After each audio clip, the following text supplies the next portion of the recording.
Assalamualaikum warahmatullahi wabarakatuh. Nama saya Diva Permatasari dengan NPM 21141510009.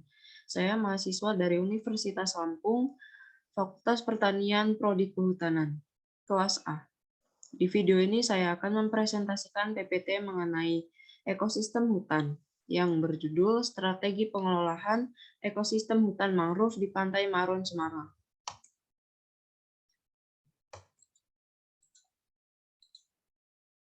Isi dari PPT ini yang pertama adalah pendahuluan, yang kedua metodologi, yang ketiga hasil dan pembahasan, yang keempat kesimpulan. Pertama, pendahuluan. Wilayah pesisir merupakan wilayah peralihan antara ekosistem daratan dan lautan yang memiliki produktivitas hayati yang tinggi. Adanya suplai unsur hara yang mengalir dari daratan melalui aliran sungai dan aliran air permukaan, serta tumbuh dan berkembangnya berbagai ekosistem alam seperti hutan mangrove, terumbu karang, padang lamun, dan muara, menyebabkan kawasan pesisir menjadi subur. Muryadi dan kawan-kawan melaporkan bahwa lajur degradasi mangrove telah mencapai 160 sampai 200.000 ha yang menunjukkan bahwa kegiatan utama yang memberikan kontribusi terbesar terhadap penurunan mangrove di Indonesia adalah penebangan untuk tujuan komersial serta beralih ke pertanian. Manfaat ekosistem mangrove yang berkaitan dengan fungsi fisik adalah sebagai mitigasi bencana seperti penyerap gelombang dan badai bagi daerah di belakangnya, perlindungan pantai dari abrasi, gelombang pasang, tsunami, penahan lumpur, dan perangkap sedimen yang terbawa arus air permukaan, pencegah intrusi air laut, air ke daratan, serta sebagai penetralisir pencemaran air sampai batas tertentu. Manfaat lain dari ekosistem mangrove ini adalah sebagai objek daya tarik ekowisata dan sebagai sumber tanaman obat. Selanjutnya, ekosistem mangrove berfungsi sebagai habitat berbagai jenis satwa dan berperan penting dalam pengembangan perairan pesisir, seperti ikan, kepiting, kerang, dan udang. Hutan mangrove juga memberikan perlindungan dan makanan berupa bahan organik ke dalam rantai makanan. Selanjutnya, kanopi yang merupakan bagian dari mangrove juga merupakan habitat berbagai jenis hewan darat seperti kera, serangga, burung, dan kelelawar. Kayu mangrove dapat dimanfaatkan sebagai kayu bakar, bahan arang, bahan bangunan, dan bahan baku pulp. Kekuatan mangrove sendiri yaitu ekosistem mangrove memiliki kemampuan untuk mengendalikan intrusi air laut melalui mekanisme pencegahan pengendapan CaCO3 oleh badan eksudat akar, pengurangan kandungan garam oleh bahan organik dari dekomposisi serasa. Peran fisik struktur akar mangrove yang dapat mereduksi pasang surut ke daratan dan perbaikan sifat fisik dan kimia lahan melalui dekomposisi serasa. Selanjutnya, penyebab rusaknya mangrove adalah ada 3 faktor utama penyebab kerusakan mangrove, yaitu pencemaran, konversi hutan mangrove, dan penebangan yang berlebihan. Tujuan dari penelitian ini adalah untuk mengetahui partisipasi masyarakat terhadap dampak kegiatan rekreasi di ekosistem mangrove dan rencana strategis dalam pengelolaan ekosistem mangrove yang ideal. 2. Metode penelitian. Analisis partisipasi masyarakat dalam rehabilitasi hutan mangrove dilakukan dengan menggunakan analisis kuantitatif dan kualitatif yang sederhana dengan menghitung distribusi frekuensi. Analisis SWOT dilakukan untuk mengidentifikasi berbagai faktor secara sistematis. Metode campuran adalah suatu prosedur untuk mengumpulkan, menganalisis, dan memadukan metode kuantitatif dan kuantitatif dalam suatu penelitian atau rangkaian penelitian. Selanjutnya yaitu hasil dan pembahasan. Berdasarkan hasil observasi di lapangan, penelitian menemukan bahwa kondisi mangrove pasca rehabilitasi dalam keadaan buruk dan kurang optimal. Sehingga setelah direhabilitasi, kawasan penelitian ini, kawasan pesisir pantai, Maron menjadi lebih parah akibat abrasi. Bentuk manfaat hutan mangrove. Yang pertama, menahan angin laut. Hasil pengamatan di lapangan pasca rehabilitasi ekosistem mangrove sangat penting untuk melindungi pantai dari cuaca buruk.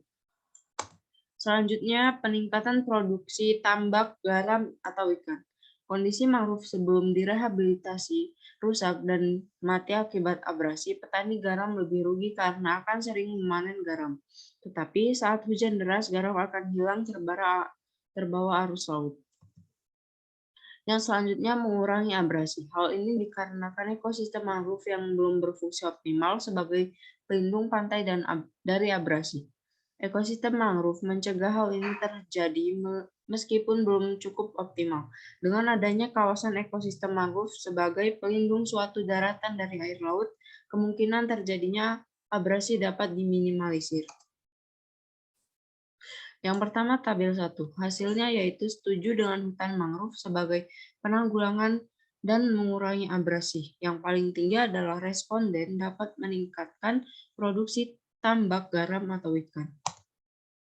Tabel 2 menunjukkan hasil bahwa rehabilitasi hutan mangrove di Pantai Marun berdampak negatif dan termasuk dalam kategori rendah. Hal tersebut menunjukkan bahwa tingkat kesadaran masyarakat di kawasan wisata Pantai Marun masih rendah. Tabel yang ketiga menunjukkan hasil faktor eksternal yang menjadi peluang terpenting bagi masyarakat dalam pengelolaan hutan mangrove adalah penanaman mangrove tidak melanggar adat dengan skor 0,22 dan potensi digerakkan oleh non-pemerintah organisasi dengan skor 0,20. Tabel 4 tentang hasil pengolahan matriks EFE yaitu banding 1 sama dengan responden masyarakat kurang, 2 responden rata-rata, ketiga responden baik, keempat responden masyarakat sangat baik. Tabel yang kelima mengenai rencana model pengolahan berbasis masyarakat. Yang pertama, memaksimalkan potensi yang ada dengan memperbaiki ekosistem mangrove dengan melibatkan masyarakat dan pemerintah Kota Semarang. Yang kedua, menetapkan kawasan terbatas ekosistem mangrove sehingga agar kawasan ekosistem mangrove tetap terjaga dengan baik dan lestari. Yang ketiga, memberikan sosialisasi atau pemahaman kepada masyarakat tentang pentingnya menjaga ekosistem mangrove. Yang keempat, pasca rehabilitasi ekosistem mangrove. Diperlukan kemajuan teknologi dalam upaya peningkatan guna menyediakan kualitas dan kuantitas bibit mangrove yang baik untuk pengelolaan ekosistem mangrove yang lestari. Selanjutnya, dampak positif keterlibatan masyarakat yaitu berupa kemampuan mendorong pemerataan dalam pengelolaan sumber daya perikanan, yang selanjutnya merumuskan strategi pariwisata berbasis ekowisata, evaluasi faktor eksternal dan faktor internal di masing-masing wilayah. Selanjutnya, kawasan Pulau Pramuka dikelompokkan menjadi 2 prioritas strategi yang harus dilakukan ketika menghadapi masalah sebagai berikut. Yang pertama, koordinasi antara masyarakat lokal dan pemangku. Yang kedua, penataan ruang untuk kegiatan ekowisata, perbaikan infrastruktur, jaringan penyediaan air bersih, pembangunan toilet umum, sistem pengolahan dan pembuangan limbah, serta dukungan unit usaha untuk kebutuhan pariwisata. Yang keempat yaitu kesimpulan. Pengelolaan ekosistem mangrove di Pantai Marun harus progresif, artinya lokasi penelitian harus dalam kondisi yang kurang potensial dan kurang stabil sehingga berpeluang untuk terus memperluas pasar, peningkatan pertumbuhan, dan mencapai kemajuan yang maksimal. Dampak rehabilitasi hutan. Dampak yang ditimbulkan dari rehabilitasi hutan mangrove antara lain peningkatan produksi garam atau ikan, berkurangnya abrasi pantai, terhalangnya angin laut ke pantai, meningkatnya tangkapan biota atau udang kepiting kerang di pantai, dan berkembangnya kawasan objek wisata. Itu dia presentasi dari saya. Kurang lebihnya mohon maaf. Wassalamualaikum warahmatullahi wabarakatuh.